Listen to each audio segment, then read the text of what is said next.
समांतर श्रेणी क्लास 10 का एक टॉपिक है जिसे आज हम लोग डिस्कस करने वाले हैं। Let's start 5.1। निम्नलिखित स्थितियों में से किन स्थितियों में संबंध संख्याओं की सूची एपी है और क्यों? पहला पॉइंट देखते हैं।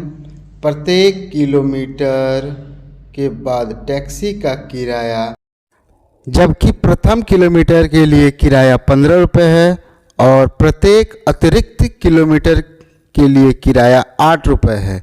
आइए अब इसे हम लोग सॉल्व करते हैं। पहले लिखेंगे प्रथम किलोमीटर का किराया बराबर 15 रुपये, फिर लिखेंगे अतिरिक्त किलोमीटर का किराया बराबर 8 रुपये, फिर जो श्रृंखला बनेगी वो बनेगी 15, 23, 31, 39। अब इसको हम लोग को जांच करना है कि ये है कि नहीं एपी में। तो जांच के लिए हम लोग क्या लिखेंगे, a इक्वल टू 15 और d equal to a2 minus a1, यानी कि जो पहला संख्या है वो दूसरा संख्या से कितना अंतर में है उसको देखेंगे। तो लिखेंगे 23 माइनस 15 इज इक्वल टू 8। फिर हम लोग d2 निकालेंगे। d2 equal to a3 minus a2 equal to 31 minus 23 is equal to 8। फिर हम लोग देखेंगे d3 equal to a4 minus a3 is equal to 39 minus 31 is equal to 8। चूँकि सभी अंतरों का अंतर समान है अर्थात सारो अंतर जो है हमारा 8 होगा, इसलिए हम लोग इसे कह सकते हैं कि दिए गए सूची एपी में है। आइए अब अगला क्वेश्चन को हम लोग देखते हैं। किसी बेलन अर्थात सिलेंडर में उपस्थित हवा की मात्रा जबकि वायु निकालने वाला पंप प्रत्येक बार बेलन की हवा का 1/4 भाग बाहर निकाल देता है। इस क्वेश्चन को हम लोग को निकालना है कि यह एपी में है या नहीं। चलिए आइए इसको अब हम लोग बनाते हैं। माना बेलन में हवा की मात्रा 1 है, यानी पहला संख्या को हम लोग 1 मान रहे हैं। हवा निकाला, कितना हवा निकलता है पहला बार में 1/4। T2 is equal to 1 minus 1/4 is equal to 4 minus 1/4 is equal to 3/4, यानी कि सिलेंडर में अभी हवा है 3/4 भाग। अब 3/4 भाग में से कितना भाग फिर निकलेगा न 1/4 भाग। 1/4 भाग निकालने के लिए जो पहले से था जो संख्या 3/4 उसमें मल्टीप्लाई करेंगे 1/4 को, फिर जो रिजल्ट आएगा वो हमारा आएगा 3/16। अब हम लोग देखेंगे अगला केस के लिए। तो T3 is equal to 3/4 minus 3/16, यानी कि जो अभी का जो संख्या आया है उसको लेंगे, फिर equal to 12 minus 3/16 is equal to 9/16, यानी हवा निकला बराबर 9/16 गुना 1/4 भाग इज इक्वल टू 9/64। अब हम लोग आते हैं नेक्स्ट पॉइंट T4 पे, यानी कि 9/16 minus 9/64 is equal to 36 minus 9/64। जो रिजल्ट आएगा हमारा वो आएगा 27/64, यानी कि जो श्रृंखला जो बन रहा है यहाँ पे 1, 3/4, 9/16, 27/64। तो D1 इक्वल टू यहाँ पे हमको निकालने के लिए क्या चाहिए, 3/4 माइनस 1। तो डिफरेंस जो आ रहा है वो हमारा कितना जा रहा है -1/4। D2 इक्वल टू सेम इसी तरह निकालेंगे 9/16 माइनस 3/4 इज इक्वल टू -3/16। यहाँ पे देखेंगे D1 और D2 दोनों बराबर नहीं है, तो लिखेंगे यहाँ पर यहाँ सार्व अंतर समान नहीं है, इसलिए यह एपी नहीं है। Question number 3। मीटर की खुदाई के बाद एक कुआं खोदने में आई लागत, जबकि प्रथम मीटर खुदाई की लागत 150 रुपये है और बाद में प्रत्येक खुदाई की लागत 50 रुपये बढ़ती जाती है। ना फोकस ऑन सॉल्यूशन। प्रथम मीटर की लागत 150 रुपया, दूसरे मीटर की खुदाई की लागत 150 प्लस 50 यानी कि 200 रुपया, तीसरे मीटर की खुदाई की लागत 200 प्लस 50 यानी कि 250 रुपया।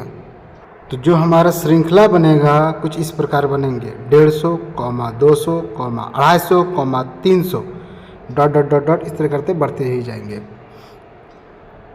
अब हम लोग देखते हैं जांच कैसे करेंगे।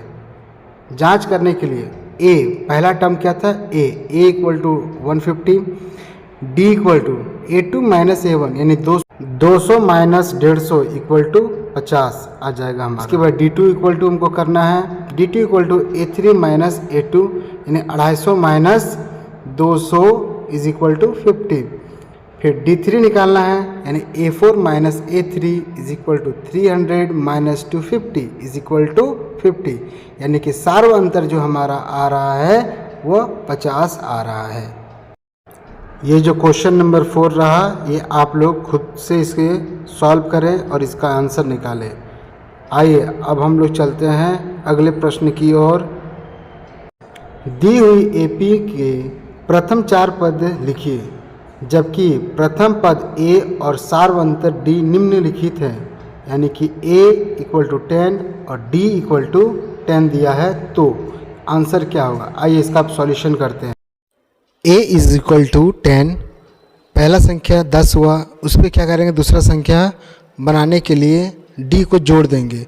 तो D को जोड़ने के लिए हम लोग लिखेंगे A2 equal to A plus D यानी 10 plus 10 equal to 20, A3 equal to A plus 2 into D यानी कि 10 plus 2 into 10 is equal to 30।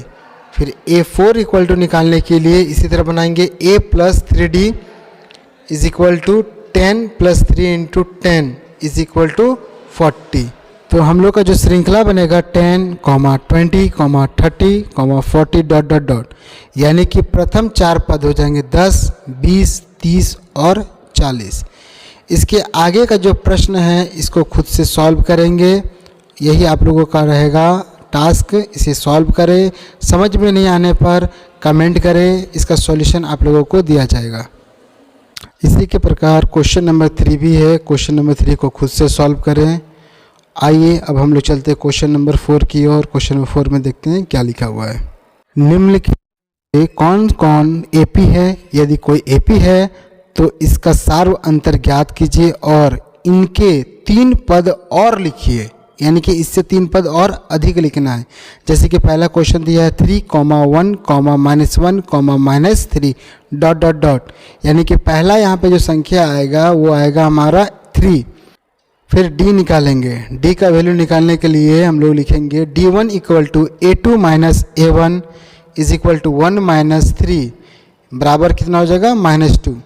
फिर लिखेंगे D2 equal to A3 minus A2 यानी कि -1 माइनस +1 इज इक्वल टू -2।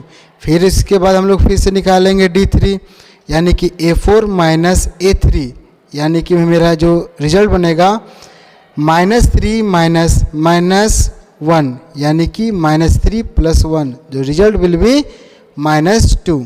तो हम लोग लिखेंगे कि यहाँ पे सार्व अंतर जो है हमारा -2 है।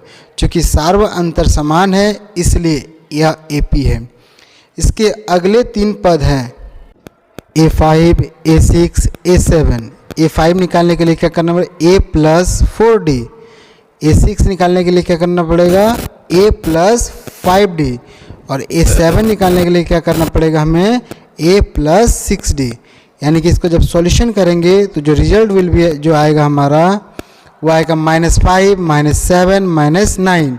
तो इसका जो अगले 3 पद होंगे -5, -7, -9। इसके आगे का सॉल्यूशन को खुद सॉल्व करें और क्वेश्चन को बनाएं। क्वेश्चन नहीं बनने पर कमेंट करें और वीडियो पसंद आए तो चैनल को लाइक शेयर सब्सक्राइब करना ना भूलें। मिलते हैं अगले पार्ट में।